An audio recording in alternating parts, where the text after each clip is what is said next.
Once in ancient Rome, in the 3rd century BC, an extraordinary event took place. A young Roman senator named Gaius Julius Saturninus was so rich that he decided to build himself a mansion that was supposed to be the largest and most beautiful in the city. Gaius Julius turned to the best architects in Rome to find someone who could build him the house of his dreams. The best of them was a young architect named Vitruvius, who was already known for his talents and technical solutions. Gaius Julius and Vitruvius agreed on the conditions of construction, and Vitruvius began to develop the project of the house.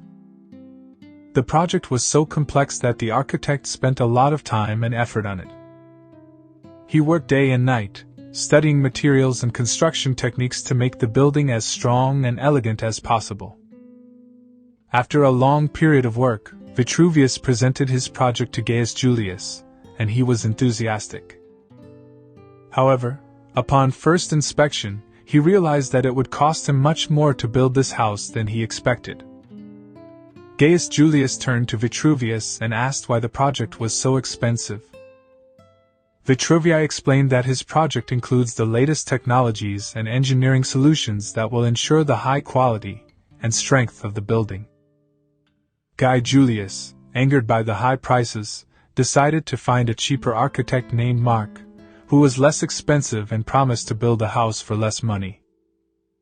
Gaius Julius immediately turned to Mark and agreed with him on the construction of his house. Mark worked quickly and cheaply, but his construction solutions were not as complex and technological as those of Vitruvius. And as a result, Gaius Julius' house did not withstand the first downpour and collapsed, becoming an example of how important it is not only to stick to the budget, but also to choose quality specialists.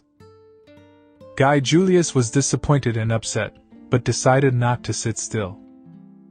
He again turned to Vitruvius and resumed cooperation with him. This time Gaius Julius believed the architect and gave him full control over the project, as well as sufficient funds for its implementation. Vitruvius set to work again and created a new project that took into account all the needs of Gaius Julius and used the most modern technologies. And this time the house was built successfully and became the most beautiful building in the whole city. Gaius Julius was satisfied and happy that he trusted a professional and did not allow savings to be spent on quality.